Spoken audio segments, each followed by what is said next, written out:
ये मसला ही मुसलमानों का नहीं है। आर्टिकल 26 का अगर मिस इंटरप्रिटेशन आज वक्फ के लिए हुआ है तो कल किसी और चीज के लिए होगा और लोग हाशिए पे खड़े रहेंगे। इसलिए यह चुप रहने का भी वक्त नहीं है। दिक्कत क्या है ना, जिसने इस मिट्टी से मोहब्बत नहीं की वो इस मिट्टी के मिजाज को समझ ही नहीं पाया। यह अद्भुत मिट्टी है।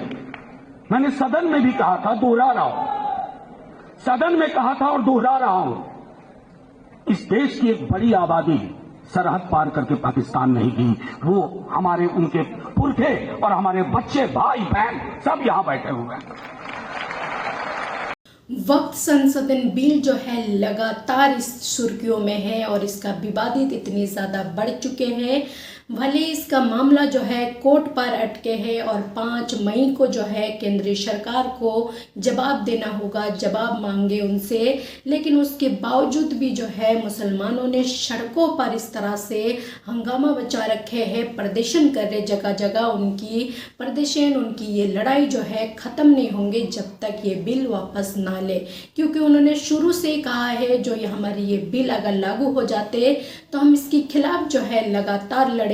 बेशक वो दोनों सदन से बिल पास करवा लिए, लेकिन हमारी एक एक नस्ल जो है इस बिल के खिलाफ लड़ेंगे और उसी की तहत जो है सारे मुसलमान इस वक्त भी जो है सड़कों पर है और जगह जगह पर भारी भरकम प्रदर्शन कर रहे। ऐसी प्रदर्शन जो है दिल्ली में की गई एक प्रदर्शन की आयोजित पर जो है आरजेडीयू के नेता मनोज झा ने जो है इस पर प्रधानमंत्री पर तनकस्त हुई। कहा है जो प्रधानमंत्री हमेशा बयान में पंक्चर ठीक करने वाले कहते हैं, आखिर मुसलमान सिर्फ पंक्चर ही ठीक करा है। तो ऐसी अगर कई सारी मुसलमानों की एग्जाम्पल है जो इस देश के लिए अपनी जान, अपनी बलिदान दिए, बड़ी बड़ी मिसाइलें बनाई हैं, और ऐसी लोगों को जो है ये बार बार पंक्चर ठीक करने की बात करते काफ़ी भड़कते हुए। हालांकि सारे मुसलमान भी इसका विरोध करते जो हमेशा उनको पंक्चर ठीक करने वाले कहा जा रहे। और सबसे ज़्यादा अगर देखी जाए तो ज़्यादातर आपको साइंटिस्ट में और ये तमाम सारी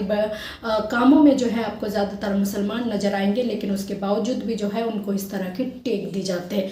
तो मनोज झा ने क्या कुछ कहा है, एक बार सुनिए उनकी बयान। लिबास पूछते हो, आके लिबास देखो इस मंच का, आके लिबास यहां देखो। ये लिबास है कॉन्स्टिट्यूशन का, आइन का। इस लिबास से लड़ रहे हो।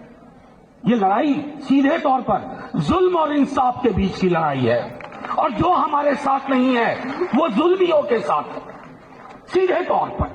अभी तो 3-4 मुद्दों पर थोड़ा रिलीफ दिया है माननीय सर्वोच्च न्यायालय, उनका बहुत बहुत शुक्रिया, बहुत बहुत शुक्रिया। लेकिन कई मसले हैं, 40 सेक्शन, सब सेक्शन, क्लॉजेस, जिसमें हमें क्लैरिटी चाहिए, डाइल्यूशन नहीं चाहिए। ये सारी चीजें हमें समझनी होगी। और यकीन मानिए, कई साथियों, उस्मानी साहब ने भी कहा, कई ने कहा, उकसाने की बड़ी कोशिश होगी, रंगा सियार बन के लोग बीच में बैठ जाएंगे। उनसे होशियार रहना है। ये लड़ाई मिलके ही लड़ी जाएगी और मुकम्मल अपनी मंजिल हासिल की जाएगी। पंक्चर बनाते हैं, अब्दुल भी बनाता है, अमरिंदर भी बनाता है, लेकिन यहां का भी पंक्चर ठीक करता है। देश को पंक्चर करके रख दिया आपने, देश को पंक्चर कर दिया। इकोनॉमी पंक्चर है, सामाजिक ताना बाना पंक्चर है, सारे पंक्चर ठीक किए जाएंगे। असल में साइकिल पे चले नहीं है लोग, मर्सिडीज में ही पैदा हुए थे। साइकिल पे चला हूं, पूरा विद्यार्थी जीवन साइकिल पे काटा है। तभी सिंबल भी नहीं था समाजवादी पार्टी का साइकिल।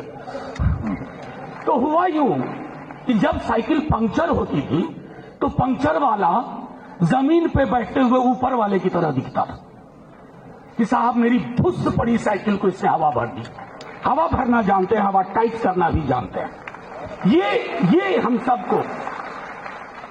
और एक आखिरी चीज कह करके अपनी बात खत्म करूंगा, क्योंकि थोड़ी तबीयत अच्छी नहीं लग रही थी, परसों किशनगंज से आया, अभी फिर कहीं जाना है। मैं सिर्फ आप लोगों को कहूंगा, मायूसी नहीं रखनी है। आपका करार गांधी, नेहरू, मौलाना आजाद से था। उस करार को जो तोड़ेगा।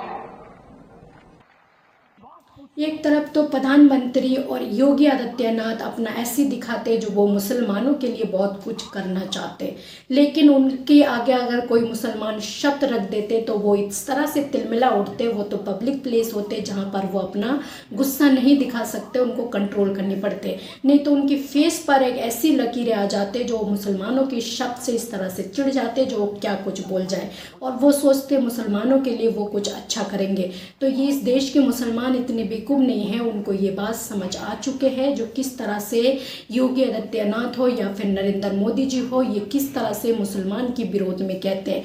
ऊपर ऊपर से कहते हैं जो हम मुसलमानों के साथ हैं, उनकी अच्छाई के लिए सोच रहे हैं, उनकी महिलाओं के लिए जो है हम कुछ करना चाहते हैं उनके लिए। और ऐसी में जो है जब चुनाव का टाइम आते तो सबसे ज़्यादा एजेंडा जो है मुसलमानों को बनाए जाते, उनके लिए सबसे ज़्यादा अपशब्द का इस्तेमाल करी जाते हैं। उनको भेष चोर कहा जाते, मंगलसूत्र छीनने वाले कहा जाते, इस देश की घुसपैठी कहा जाते, पंचर ठीक करने वाले कहा जाते, लाभ जहादी का कहा जाते, बहुत सारे नाम जो है उनको दिए और ये तमाम सारे नाम उन पर इस्तेमाल करते और कहते हैं हम उन मुसलमानों की प्रधानमंत्री है और उनके लिए अच्छा करेंगे। तो उनकी जो ये खेल है और उनकी जो ये नकाब है, हर किसी को पता है जो उनकी इस नकाब के पीछे, इस पर्दा के पीछे एक ऐसी चेहरा है जो मुसलमानों के बारे में क्या सोचते हैं। इसलिए जो है कोई भी मुसलमान आज इनकी इस बिल पर भरोसा करने के लिए तैयार नहीं है और सारे मुसलमान सड़कों पर है।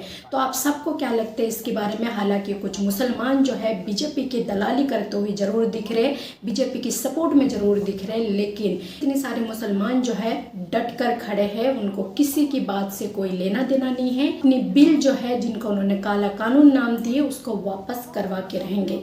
तो इस पर आपको जो भी कहना है, जो भी आपका राय है, अपना राय कमेंट बॉक्स पर जरूर लिखें। चैनल पर पहली बार हो तो चैनल को सब्सक्राइब करना ना भूलें, बेल आइकन को दबाना ना भूलें ताकि इसी तरह की वीडियो अपडेट आप तक पहुंचे। अभी के लिए जय हिंद, जय भारत।